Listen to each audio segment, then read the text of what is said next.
Ẹ káàsán gbogbo ẹ̀yin èèyàn wa.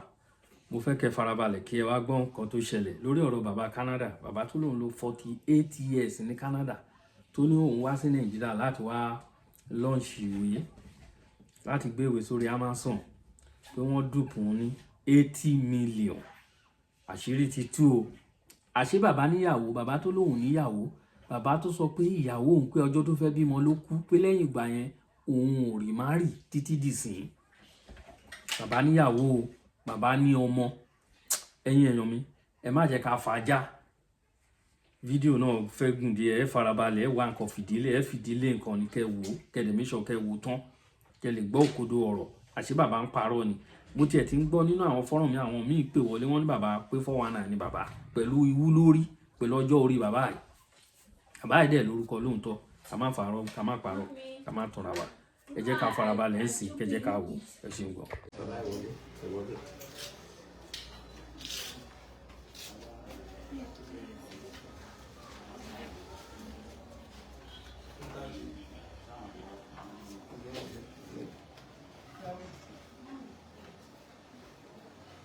Àbáwọ̀, ó yá, papọ̀ dẹ́ máa wọ̀. Ẹ jókòó sẹ́. Ó yá, ẹ dáhùn mọ́ mi wọlé. Bàbá ẹ wá jókòó sá. Ẹ jókòó sí bàbá níbí. Mọ́mí dà, ìyàwó yín dà, àwọn ọmọ olúwa dà. Ó yá.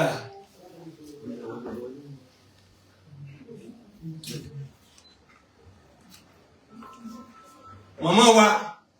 Mama.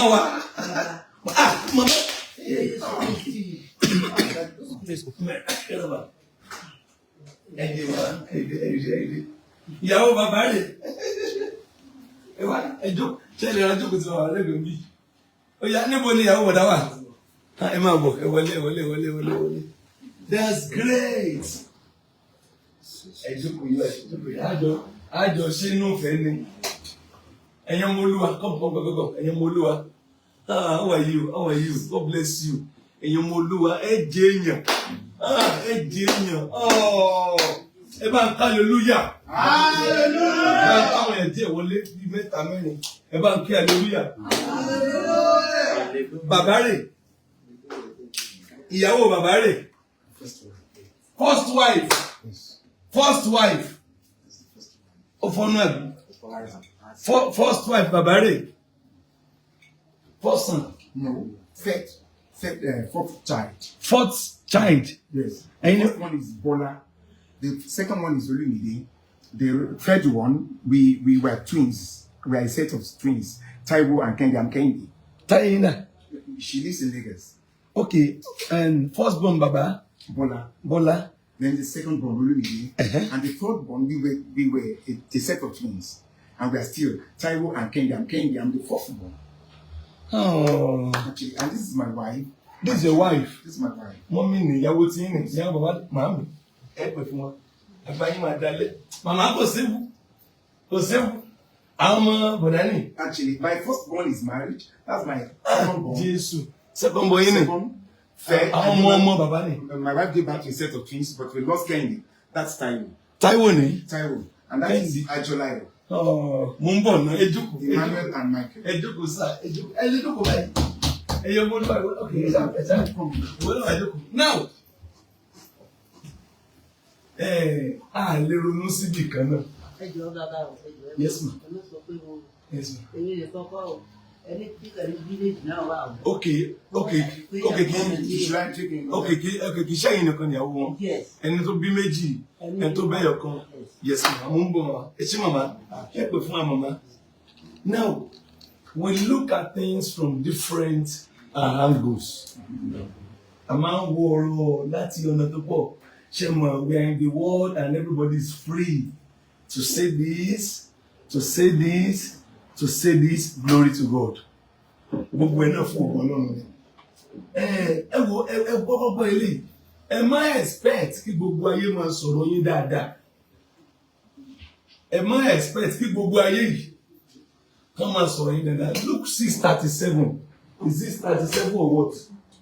Luke 6:37, I forgot 37 ni. I'm 27. Bíbélì sọ kí ni kan bẹ́ẹ̀. Bíbélì ní ègbé ni fún yín nígbà tí gbogbo ayé bá ń sọ̀rọ̀ yín ní rere ègbé ni fún yín. Check in John chapter 7 verse 12. John 7 verse 12. Yes. Any can check ibo. Check it. Can check it John 7:12. Yes.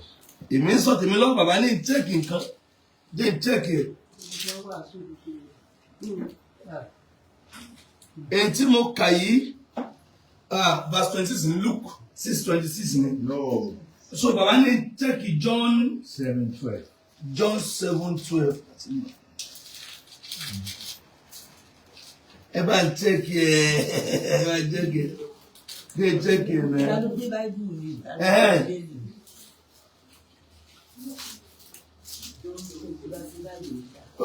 Kíkùn pípọ̀ sí wà láàrin àwọn ìjọ ènìyàn nítorí àwọn kan wípé ènìyàn rere ní í ṣe, àwọn mìíràn wípé bẹ́ẹ̀ kọ́ ṣùgbọ́n ó ń tẹ ènìyàn jẹ ni. Bọ́dà bí tí mò ń lọ Jésù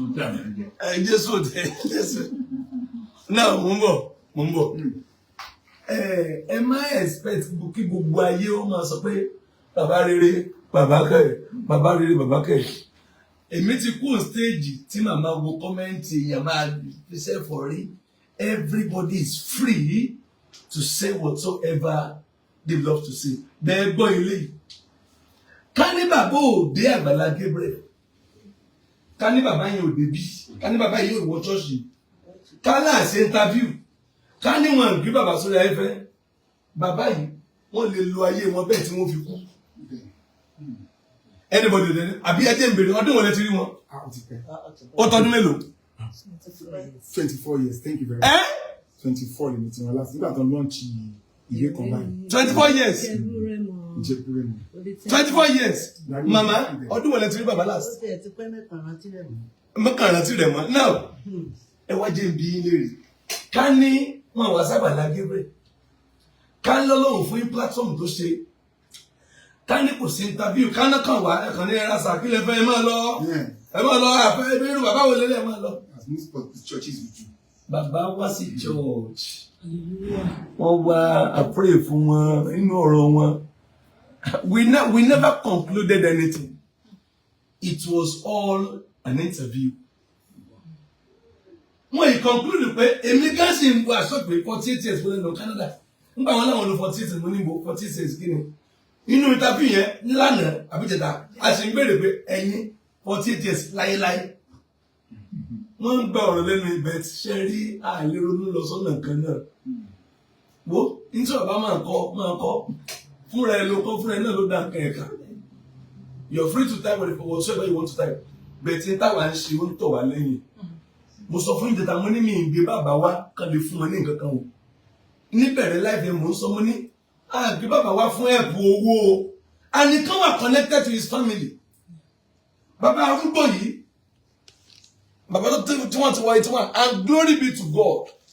Ẹ wo tí interview yẹn wo tó mú wá. Ẹ wo ọmọ wọn. Ẹ wo màmá tí wọ́n jẹ̀yà. Look at this wonderful mama. Mama ẹ hallelujah. Hallelujah. Ẹ wo wonderful mama yìí. Ẹ wo ya alálùbáríkà yìí. Ẹ wo àwọn ọmọ. Ẹ wo wọn. Ẹ jẹ́ bí lèrè àwọn ọmọ yìí wọn bá má rí bàbá yìí tí wọ́n fi jáde láyé. Àwọn ọmọ yìí ọba má rí wọn. Ẹ wo àwọn ọmọ wọn. Ẹ wo àwọn ọmọ wọn. Look at them. Ẹ wo wọn twins. Ẹ wo babies. Ẹ wo baby. Don't cry sir.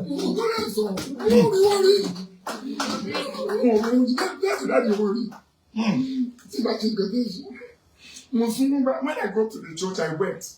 You saw me then. I went. It's the first time they will see their grandfather. Ẹ ti ẹ̀jẹ̀ akọ pàǹtí bàbá mi ìmọ̀ tán ṣe ìmọ̀ wọn. Ẹ ti ń tógbó tán bá ṣe láyé. Ẹ ti ẹ̀bọ̀ gbé ìṣẹ́gbẹ́ kan náà. Ta ni ò jẹ́ ẹlẹ́ṣẹ̀? Ta ló mọ́ nínú ẹ̀yin tẹ́ ń wò yìí? Ta ló pé nínú ẹ̀yin tẹ́ ń wò yìí? Ta ló mọ́ nínú yín kó nawọ́ sókè? Ta ló wà ní àìṣẹ̀ nínú yín? Ta ló wà láìsí ẹ̀gbin nínú ẹ̀yin tẹ́ ń wò yìí? Ta ni ayé rẹ̀ mọ́ jùlọ? Ìwọ tó jẹ́ pé ẹlẹ́ṣẹ̀ ìkọ̀kọ̀ ni ọ́. Ìwọ mọ́kò ò ń lẹ̀ mọ́ ọmọlàkejì. Ìwọ gan tó yẹ kán lọ bẹ́rí ẹ̀ sóògùn. Níwọ tó yẹ pé yín tó o sí ò ṣe é gbọ́. Ọ̀pọ̀lọpọ̀ sọ tó pọ̀ nípa bàbá. Tẹ́ bá ń wo interview. Bíbélì gan sọ pé ní ká yára láti gbọ́. ká lọ́ra láti comment. Àwọn èèyàn kan wà ní ayé báyìí. Ó tó gbé dé comment ti lọ. Kí ló ti ẹ̀ kàn mí? Nígbà tí wọ́n bí yẹ ẹ̀dá kó mọ̀ bọ̀ ṣọ́ọ̀ṣì. Àbí? Nígbà tó forí gbálẹ̀, ní tó lè ṣe bàbá rí ẹ̀ ní pé máa bọ̀ ń bí. Máa bọ̀ wọ́n ti prayer sí ń bí. Ó ní débi tí wọ́n ti gbé ọlọ́dẹ alágbọ̀n. Àwọn set àwọn tó wà nínú ayé ń sìn.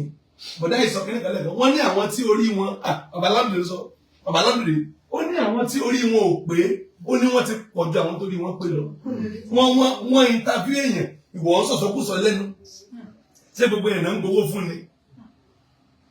Gbogbo èèyàn kọ́lé máa gbowó fún, wọ́n á gbowó fún wọn. Wọ́n ì gbowó fún bàbá. Àní inú mi ti ẹ̀dùn pé he is now connected. He is now reconnected with his family. Bàbá ẹ wò ìyàwó yín. Bàbá kí ló dé? Kí ló dé? Ẹ wo àwọn fámìlì ńlá látẹ̀ ẹ ní. Ẹ wò wọ́n. Wọ́n ní professor ní bàbá yìí. Àwọn náà, he's not a professor. It's a nickname, but It's a nickname. I teach the English language. I'm known at so many centers, Apex classes, and so many centers like that, and all that. Link up so many. So I teach the English language. People have given me the nickname. I corrected the professor. I was interviewed it's on the internet as well. If you type the Punch newspaper, how a critic landed in place cell, it will bring the interview the Punch conducted in 2014 when I corrected the professor and I was arrested. I was detained for 2 days at LA Police headquarters. So when I left the place, I was interviewed by the Punch. So I teach the English language. I'm known in Ibadan. Some people call me Professor Kasabubu. That's my nickname. Professor Kasabubu. They call me Professor Kasabubu, so that's it. I have not become actually a professor, but I'm a grammarian. I teach the English language everywhere, and I'm a freelance teacher. All these tutorial centers, they know me. So that's it. It's not actually... Kí lẹ lè sọ fún àpá bàbá kí ló ṣẹlẹ̀? Torí àwọn èèyàn fẹ́ gbọ́ òtítọ́ àwọn ọmọ nǹkan kan. Bàbá kan wá sí bíbí. Ṣé mo am pray lọ́wọ́ rọ̀lẹ́? Bàbá wọn dẹ̀ ti sọ lọ́sàn-án tí mo gbọ́ ní 48 years. Ṣé mo inú prayer? Bàbá ẹlẹ́yìn 48 years. Ibi tí emotional thing wá wà wọ́n láwọn ò tí ì jẹun. Ṣé mo á fún ọ lówó làwọn ẹ̀sùn? Mo rò pé yẹn lọ gan-an. Àwọn yẹn ló kàn. Adájí àwọn máa fẹ́ láti ẹ̀kọ́ máa yí ibà àwọn fẹ́ gbọ́. Ebi ò mí ìmọ̀ wọn kàn wá ṣọ́ọ̀ṣì ni. Ebi ò gbà mí ìgbàrúgbó ọkùnrin rí tó ti ètò báyìí. Adé ṣe láìpẹ́ ìjẹta. Àdẹ̀pẹ̀sì ní bèrè lọ́wọ́ wọn. Kọ́mẹ́ǹtì pọ̀ ẹlòmíì tẹ sẹ́ǹdì mí sí mi dájú ẹ̀gbọ́n tẹ́lẹ̀ sọ. Wọ́n ní wọ́n ti ṣiṣẹ́ ní kinní kan rí Iléṣà, Òṣogbo, kinní kan. Wọ́n ṣàṣọ gbogbo ẹ̀ wọ́n tẹ̀lé wọ́n ti tì wọ́n mọ́ lérí, wọ́n ti tì wọ́n mọ́sẹ̀ rí. Ẹ sọ bẹ́ẹ̀ lánàá. Wọ́n ti wọ́n bí lọ́ mọ́sẹ̀ rí. Ẹ jẹ́ ká mọ àwọn èèyàn wà lọ́la yìí. Mo fi Ọlọ́run bẹ̀ wá. Bíbélì ní ká má ṣe dá ní lẹ́jọ́. Ká má bàa dá wọn lẹ́jọ́. Ṣé mo pé ìgbà tí mo post lánàá, mo ní kọ́ mọ́ yẹn kọ́ mo ní maybe old age is affecting him. Senility. There is what we call senility. Okay. I think becoming senile, when somebody reaches a certain age, that person tends to forget so many things. Okay. Perhaps his problem is, I'm not sure, but I think perhaps his problem is senility, becoming senile. So that's why perhaps he said that he did not have any wife, because he has so many children and grandchildren. So others have been informed. One is in Mali. My twin sister lives in Lagos. She has houses there. She's okay. She sent me here. She has been calling me. And she has wonderful families at Elisha. She was born in, he was born in 1944. My mom was born in 1945. So he will be 81 years old this year. My mom will be 80. So he has worked in so many places. He was a special assistant to this Tunde Idiagbon. He's a globetrotter. He travels abroad, really. He goes abroad. He's connected. He was connected before. So I wouldn't doubt whether he lived in Canada, but I wouldn't believe that it was 48 years. I wouldn't doubt whether he traveled abroad, but I doubt whether it was 48 years. I spoke about a disorder the other time, senility, becoming senile, forgetting things because of old age. So anybody can suffer from that. Thank God his problem is not amnesia. That's what we call amnesia, you know. So so I knew a little. But there was a time he had an educational institution at Felele. He was friends with this former governor. the first when this democratic dispensation came on board, the first governor of Oyo State, Lam Adesina, he was friends with him before. So he has traveled abroad, but I'm not sure that he spent 48 years. So but that he has no wife. That's maybe senility. I wouldn't believe he's lying. He has no children. No, he has so many children. My mom is the first wife. He has wife. He has wife. And not one. Not one. My mom is the first wife. Mommy Bumi. My mom gave birth to 4. But my auntie Bola, Odolumide, Taiwo, and Kehinde 4. Then mommy Bumi, 1. Bumi is late now. Bumi is dead. He has just added that now. Then mommy Shion gave birth to, that's the 3rd wife, gave birth to 2 children, Shion and Bayo. Another one. My mom should understand better than I do. So one fẹ́ auto márùn-ún Actually, mẹ́rin. and there was when he went to prison, it wasn't because he stole anything. Sir? When he went to prison, it wasn't because he stole anything. I'm sorry, he's not dishonest. But because he criticized one person and he couldn't get evidence, so he was charged with libel, no slander. He criticized somebody. He did not have proof. Okay. So he went to prison because of that. So Taiwo and I, my twin sister and I, visited him when he was sentenced at Ilesha prison. We wept. The way I wept today. He has always made me weep. He has always made me weep. So when we were there, I was weeping. My husband saw me. So he has always made me weep. I wept today again. When my Taiwo and I went to I think he spent 2 or 3 years there. So he left, we saw him again. Then somebody later told us that, your daddy, if you see your dad, he goes with siren. So then there was a time he was interviewed along with the IG. Yes. Who was the IG then? Inspector General. I bought a copy of the newspaper. So he spoke about Nigeria. He's an intellectual. He's an educator. He's not mad. But I don't doubt whether he's suffering from senility. I don't doubt that. But he's an icon. He's an iconoclast. He's an educator. He's a Brobdingnagian iconoclast. He's a gigantic erudite person. He's gigantically erudite. He's a gigantically erudite person. Well learned. So you can't doubt his erudition. When it's erudition, Brobdingnagian erudition or gigantic erudition. This man is well learned. So maybe senility and poverty. But because when somebody is poor, somebody may be saying rubbish again.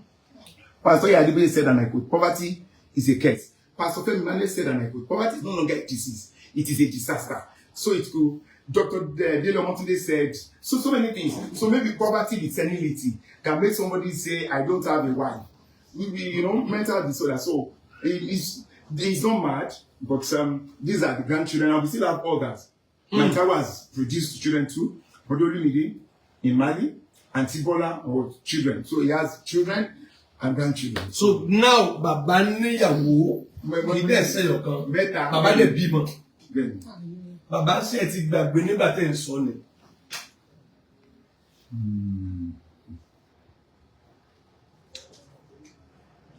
Ìyàwó Kẹ́hìndé béèrè lọ́wọ́ mi lánàá. Ó ní ṣé mo mọ Kẹ́hìndé Awódíyà? Mo nílò mọ Kẹ́hìndé Awódíyà. Torí Kẹ́hìndé tí mo mọ̀, òun change orúkọ ẹ̀ kúrò Awódíyà. Bàbá, question kan ni mo bí sá. Ṣé ẹ ti gbàgbé pé níyàwó ẹ̀dẹ̀ lọ́mọ ni? Ṣé ẹ ti gbàgbé because intention ni pé ìyàwó kan tẹ́ ẹ ní ó bímọ kú ni. Àbí tó sọ pé nìyẹn. Dẹ̀ ti conclude lórí ẹ̀. So bàbá ní ìyàwó kan táwọn ní bàbá mọ́mí rèé, mọ́mọ́ wa rèé, àwọn dádì rèé, ọmọ yín ọmọ bòlù. Ṣé ẹ ti gbàgbé ni? Àbí àgbà ní sà? Ẹ má bínú sà. Kò rí kí ṣàgbà. Ọmọ kú ya ju ọmọ náà lọ. Sá? Ọmọ kú kó ya ju ọmọ náà lọ. Lọ́nà wo? Owó Yorùbá ni. Mami, ẹjọ́, dájú wà ní ẹ jẹ́ ká máa sọ̀rọ̀. Ẹ jẹ́ àpò ti dájú. Ní tó bá fẹ́ máa jà kó máa jà, ó fẹ́ bọ́lọ̀ jà ni. Ó fẹ́ bọ́lọ̀ jà ni. Tí ò bá ní rìgáàdì fún. Bàbá, Kò lágbára. Ọmọ kú yájọ mọ́nà lọ. Bàbá ọmọ kankan ò kú, ọmọ kan ò dẹ̀ nu. Ẹ má bínú sà, bàbá wa lẹ jẹ́, grandfather wa lẹ jẹ́. Ṣé rí mi ò mọ mistake bẹ́ẹ̀ ti ṣe, mi ò lè dá yín lẹ́jọ́, mi ò mọ ìbẹ̀rẹ̀ yín, mi ò Bíbélì pé ẹ má ṣe dá yín lẹ́jọ́, ká má bàa dá yín lẹ́jọ́, mi ò ní ìdájọ́ yín lọ́wọ́. I have my flaws.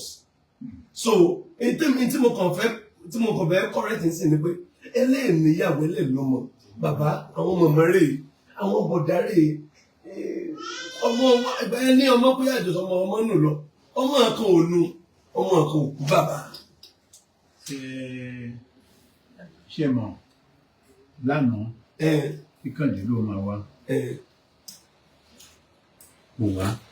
Tó wáyé pé kò wá lẹ́yìn, mo sọ fún ìyàwó ẹ̀, máa conclude pé kì í ṣọmọ mi. Ọ̀dà ẹ má jà prolong matter, ẹ má jà prolong ọ̀rọ̀, ẹ̀yin èèyàn wa nílé. Bàbá tẹ́wọ́ láti jẹta àbí jẹrin ni first wife wọn ní lójúkúlẹ̀gbẹ̀ wọn Mrs. Cecilia Ayodele Awodiya. Mrs. Cecilia Ayodele Awodiya. Bàbá is happily married. Ẹ já béèrè question kejì, ṣé bàbá gbé 48 years ní Canada? Irú yín lálẹ́ béèrè lọ́wọ́ àti irú màmá. My daddy has always been an absentee father. So I wouldn't An absentee father. Mm. He has always been on the run. It's like Dele Giwa is born to run. He never stays in a place. When you see him, he disappears. So I doubt 48 years at a stretch. Why? But no, I said at a stretch. You are a grammarian, sir. You are a wonderful grammarian. You understand what I mean? I said at a stretch. You know, understand what I mean? Because there was a time, well, how many years ago was he sentenced there? So I don't think it was up to 48 years. You lived in Canada, no doubt. You were told. You were a special assistant to Tunde Iyawo. Somebody told me, I wanted to commit suicide. Only that is just special assistant. I'm not sorry that you radio. Do you understand? And because of Mugako, the Jelly will be that year, so you went to Canada. You traveled abroad. You are a professor, the first professor of so. You are a brain. You are an intellectual. You are one of the cognoscenti the world has ever produced. One of the culturati, one of the literati. But I don't think you spent. I'm sorry, sir. You spent 48 years at a stretch. Maybe 20 years. You came back to Nigeria. You went back. You spent some because there was a time you were sentenced. My two sisters at Taiwo, both of us, we visited you. We frequented that place. So I know not 48 years, not at a stretch. Maybe he calculated everything. But he finished from Wesley Gate. He has been a professor. There was a time he had a church. But I think, I'm sorry to say this, I think 3 problems. Our father has always been an absentee father. 2, he never took care of the wives. 3, he never took care of the children. 4, I think he has a calling. God forgive me. He has a calling. Maybe he did not pick up the calling. Please, come again. I'm trying to dissect his problems. I'm sorry, sir. Yes, sir. I said his problem. Now, to me, I've dissected his problems. To be one, he has always been an absentee father. Maybe that is. I'm talking about his problems. Number 2, he never took care of the wives. 3, he never took care of the children. Maybe he has a calling. One has a calling, you understand better. 1, like he's always been an absentee father. 2, he never took care of the wives. 3, he never took care of the children. 4, he might have calling. Ìjẹ́mọ̀ bí bàbá sọ lánàá, bàbá jẹ́wọ́, bàbá ní káwọn mọ́ parọ́. Nígbà ò dáa fáwọn àwọn ò rántí anybody. Ṣé wà ń bẹ̀? Àwọn èèyàn wò lánàá, ẹ̀yin wọlé wà ń bẹ̀ lánàá. Àjẹta ni bàbá ní káwọn mọ́ parọ́ pé káwọn mọ́ parọ́ ń gbà àwọn lówó lọ́wọ́. Bàbá láwọn ò rántí anybody. Wọ́n sọ yẹn lánàá. Yes. Ṣé rí téèyàn bá gbé láyé yóò ká màmá ẹ fẹ́ sọ̀rọ̀. Àmì bàbá. Orí nínú gbogbo ìjọ mi ó ti pẹ́ mi káàkiri nílá ayé tó jọ mẹ́ta bẹ̀sẹ̀ àgbàlá Gabriel olùgbégbò ìdàgbọ́n Ọlọ́run ṣiṣẹ́ dẹ̀ ní pàtì. Torí ọwọ́ fi mú bàbá mi kẹlọ ti kú dànù ni àti pé orúkọ Awódìyà jẹ́ yọkàn mi Gabriel níṣà òpin méjì ẹ̀nìyí Ọ̀ṣọ́dìyà Bádìyà Awódìyà Wọ́n yọ kan náà. Ẹ̀rọ ti pọ̀ náà ti ń pè lọ pẹ̀lú òsì. From Mali, America. Tó bá rí àbá àpariwo pé yé kí ló dé. Ẹ jọ ẹ̀yin tẹ́ bá rí màmá ẹ má bínú ẹ̀yin tẹ́ bá rí màmá ó jẹ́ wọ́n gbọ́dọ̀ wá ní o. Ó pọn dandan láti rí pé kí n wá ni. Ọdún kan abódì ìyàwó kan lágbàgbà ni. Ti ń pè lókè lódò kí ló dé kí ló fẹ́ fà kí ló fẹ́ ṣe wàhálà kí ló dé àti sàn àti bínú pé ìwọ lọ́wọ́ ìjọba ń pọ̀ gbà ní. Kejá ìdí ìtura ara ń gbé abódì ìyàwó kí ṣe kó tó dà. Rárá nǹkan tó ń ṣe ló ti bà mí lọ́kàn jẹ́ ó bà gbogbo ènìyàn lọ́kàn jẹ́.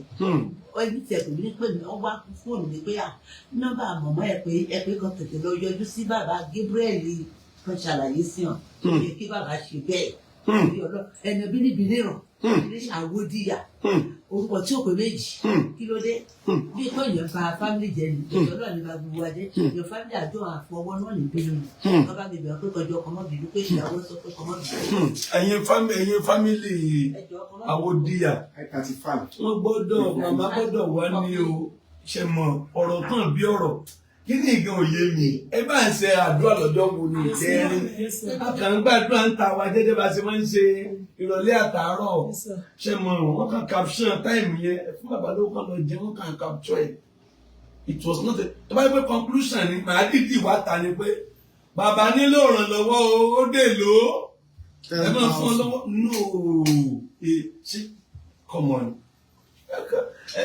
gbogbo ọ̀lẹ́rú lọ síbi kan náà nà. Bàbá tí n tí mọ bó ṣe jẹ́ that was why tí mo fi repeat lánàá pé mi ì tí ì gbọ́n wá fún ẹ̀pù ẹ kọ́kọ́ já tiẹ̀ mọ tó ṣẹlẹ̀ náà wẹ́ bẹ́ẹ̀ wí gbọ́ bẹ́ẹ̀ wọ́gbọ̀n nítẹ́lómi yóò kọ́ nígbà jẹ́ pé ìwà àtìrán rẹ fọ́wọ́ náà ilẹ̀ fi jẹ́yàn ìtawà ń ṣe tọ̀wà lẹ́yìn ó rí mi ni bàbá ìwọ chọ́ọ̀chì bàbá ìwọ chọ́ọ̀chì bàbá yẹn wọ́n sọ̀rọ̀ tó wọ́n ní your ministry. This church is a reality. I said this church is unique. I've never seen a church like this. Most churches collect money from people, but you give out. No, I was flabbergasted. I was dumbfounded when I got here. I said, what kind of a unique church is this? Said, you don't belong to this Nigeria. Hey! You belong to Canada, America. Say, So when I don't belong here. Yes. So you are beautiful. Then you are contagiously humble. Most people, when they get to your level, they become pompous. They become conceited. They are haughty. They are hoity-toity. They are proud. But you are contagiously humble, modest. That you are reality. That you are wonderful. I'm sorry to say, you are phenomenal.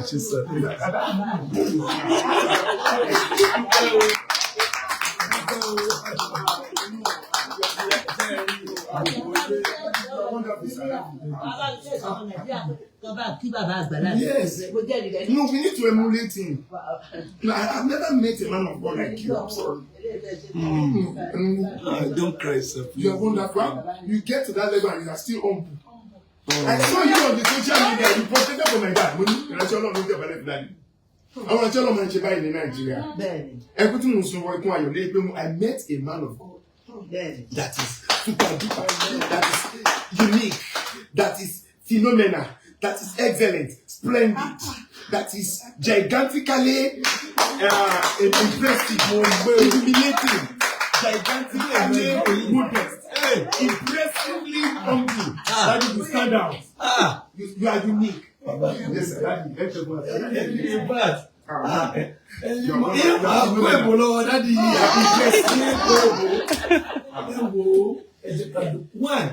Sherry, kò sẹ́ni tó wà láyé láìsí àṣìṣe. Ẹ ti ká gbé àṣìṣe bàbá náà báyìí. Ẹ jẹ́ a dúpẹ́ lọ́wọ́ Ọlọ́run. Ọlọ́run lo láìfù yìí. Péèjì Àgbàlá Gabriel. Ó kéré nú ayé péèjì. Ayé èèyàn wa ayé lovers ẹ̀ kéré. Ọlọ́run dẹ̀ lo péèjì yìí láti connect with the family. Ẹ jẹ́ mi lè màmá ṣe lérò pẹ̀lú rí bàbá yìí láyé. Mi ò tiẹ̀ lérò rẹ̀. My wife says it. My wife says it. Ṣé ẹ sì mọ̀ láti ìlà wọn sọ? Àwọn ọ̀yá grandchildren ọ̀yá wá kí bàbá. Ọ̀yá come and greet bàbá. Ṣé ẹ mọ̀ dáadáa yìí? Ọ̀yá come and greet bàbá. Àwọn grandchildren. Ẹ sọ mọ́ bàbá lẹ́sẹ̀. This is your grandfather.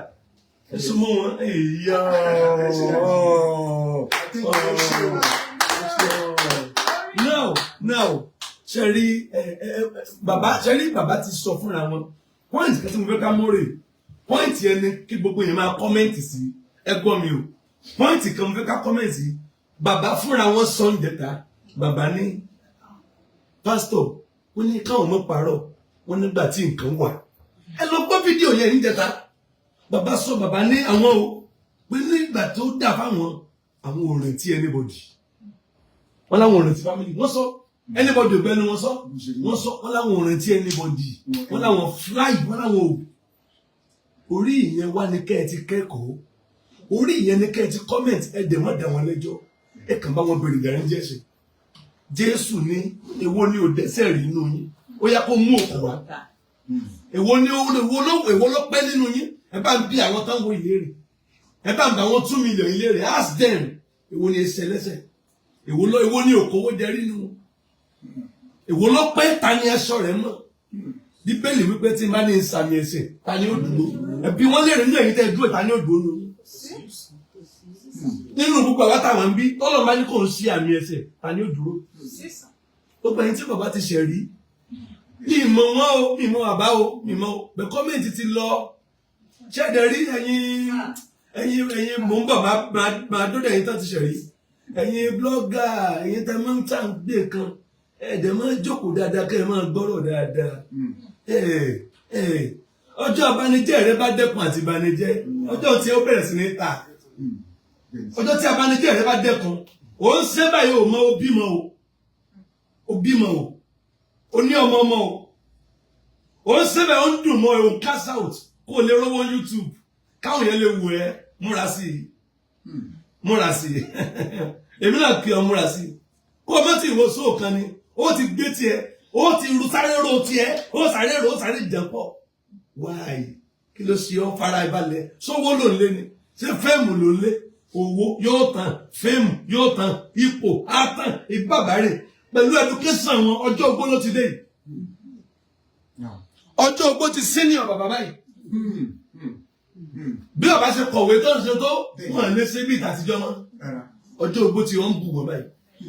Èmi fẹ́ bá bàbá bẹ̀bẹ̀ kan, mi ò béèrè owó fún wọn o. But àwọn kan pè mí, dẹ́dẹ̀ wọn fẹ́ support wọn ìyẹn ọ̀tọ̀. Mo fẹ́ bàbá bẹ̀bẹ̀. Mo rí àwọn comment bàbá ti ṣe àwọn kan. Bọ̀dá ilé mọ́mọ́ ń pa ẹ̀. Nínú comment táwọn because ọ̀dọ́ wa ní gbogbo ẹ̀ wọlé sí message pọ̀ níbi pé àlékà tán. Àkànpí kàwọn tá lékà.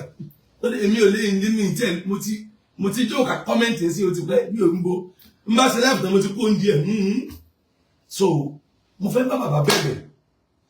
Ẹ bá ń send video sí àwọn tó máa comment pápá èyí tí ẹ ti pé ń gbé church ẹnìkan rí. Wọ́n sọ wọ́n dúpẹ́ nìkan.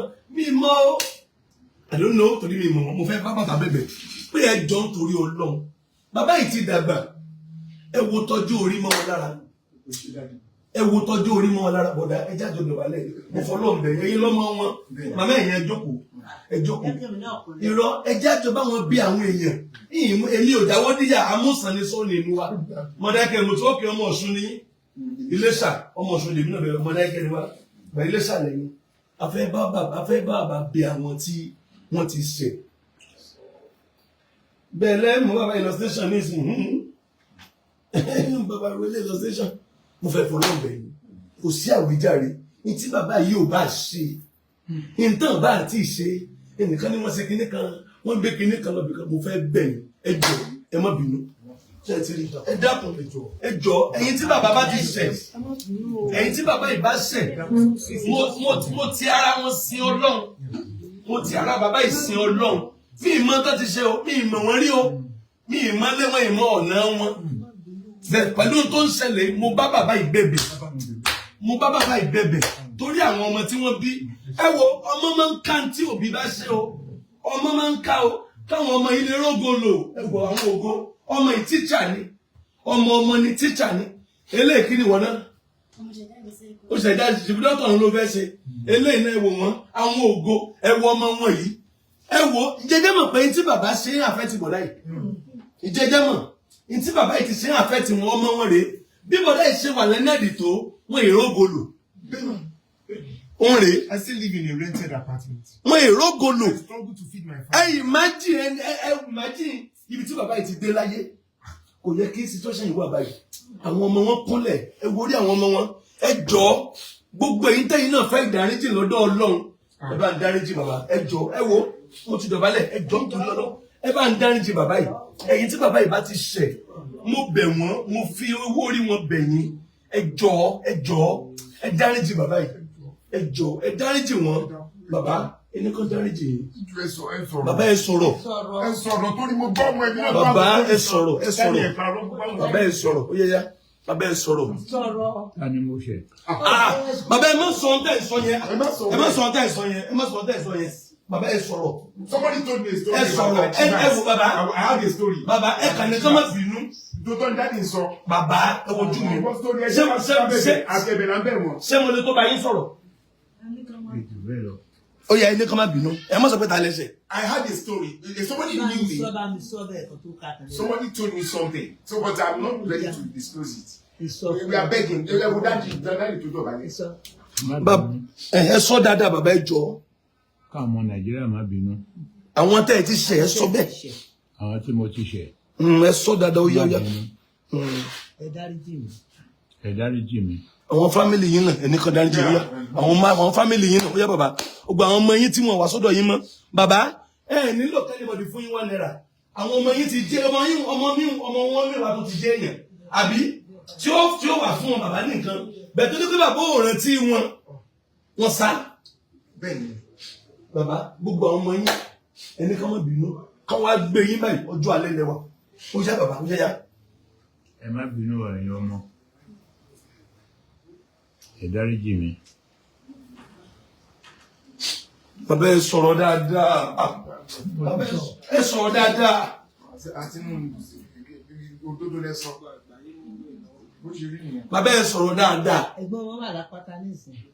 Ẹ sọ̀rọ̀ dáadáa. Ẹ sọ̀rọ̀ dáadáa bàbá. Káwọn èèyàn dájú àtàwọn ọmọ yín. Ẹ̀yin ẹ̀gbọ́n mi ò dùn sí yín. Iná àwọn tó kú gbọ̀ngàn nínú èmi gan ṣe ìjọ ni. So you offended us, you disappointed us, you deserted us, you abandoned us. When we needed you most, you were not there. During our formative years, we did not know anything like fatherly care, blah, blah, blah. I should have been a lawyer. Today, I'm just a grammarian. People talk about me. Oh, you understand English. Some people call me professor. A friend of mine sent that video to me from America, the video you did say. A friend of mine, he calls me professor, he respects me. Each time he comes home, people call me professor. Just ask all these tutorial centers, say Kasabubu. That's my nickname. So I connected the professor. I spent 2 days in the cell. With my level of grammaticality in Nigeria, I'm not supposed to be. I live in a rented apartment. I struggle to feed my family. If you had been there for me, I would have been a lawyer today. And I would have been better off. Everybody would have. Look at my kid sister, she would have been a nurse. Look at my other brother. Because of that, I changed my name. My mother advised me. I later came back to. I changed my name. If you Google search there, the Punch newspaper, how a critic landed the police cell. It will bring the interview. That was when I changed my name, Kendi Olalemi. But my mother talked to me, and I came back to the name. I invited to the name. I'm now Kendi Awudia. I had to change my name because my father was not there for me. He deserted me. He abandoned me. So I changed my name, but I've come back to my name. I mean, not even only you. Yes. So you disappointed us. My brother is not happy. But with this video, àwọn ọmọdé ẹni pọ̀ káàkiri àti mọ́ra wa tó. Àmọ́ra wa tó náà ìkẹ́ ti kú sìn. Àmọ́ra wa tó náà. Wọ́n ti lẹ́nu kan bímọ síbi kan. So Bùnmi ti kú náà. Bùnmi died there 2 years ago. And we resemble you. I look like you. You all these whatever. My grammaticality is from the blood. Easy man koiwe. My grammaticality easy man koiwe. I just want people. I want tutorial centers mommy. Best classes, link up tutors, edu consults. I taught you before. Yes, sir. Can you just imagine? I've produced one powerism. You are. Thank you. Kasabugo. Yes. One power. When it comes to English, professors fear me. Professors, one of my lecturers said, that boy is a threat. My God, the brain from you. Everything. Thank you. Please. My cerebral contemporary, you are most welcome. My cerebral contemporary. My cerebral contemporary. My cerebral contemporary. Cerebral means educated, learned, lettered, scholastic. But contemporary means mate, colleague. So, what is the education consult investor classes? My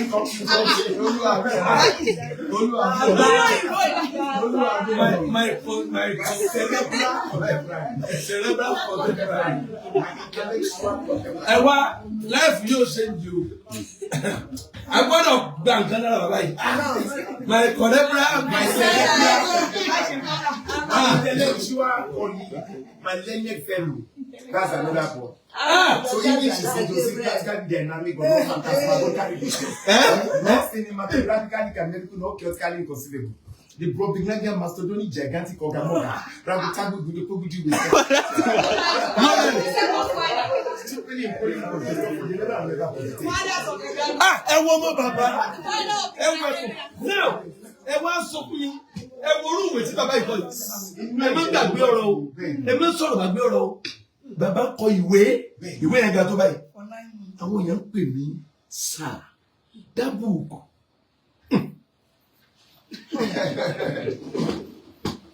That book is a prolific writer. Ìwé náà kọ. Ẹnìkan ní nonsense ló wà bẹ́ẹ̀ tí n bá gbọ́ mú. Náà kí ló pé. That person is suffering from Brobignagian logorrhea. And don't say nonsense never. He's suffering from Brobignagian logorrhea. What are you going to I'm not kind of you. I'm not. They will be about that. I'm not going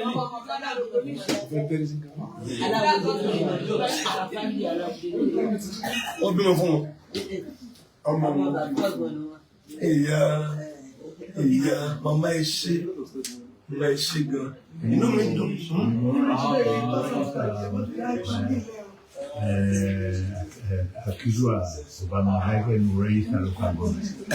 We raised a local government to Obama Modake. I never registered. Yes. He's one of the think tank in Nigeria. He's one of the think tank in Nigeria. He's one of the think tank. It's a think tank, a group of people that discusses the problem of the society and they dissect and provide solutions. So he's one of the think tank. No, he's an intellectual. He's a cerebral colossus. An intellectual giant. Intellectual giant. That's a cerebral colossus.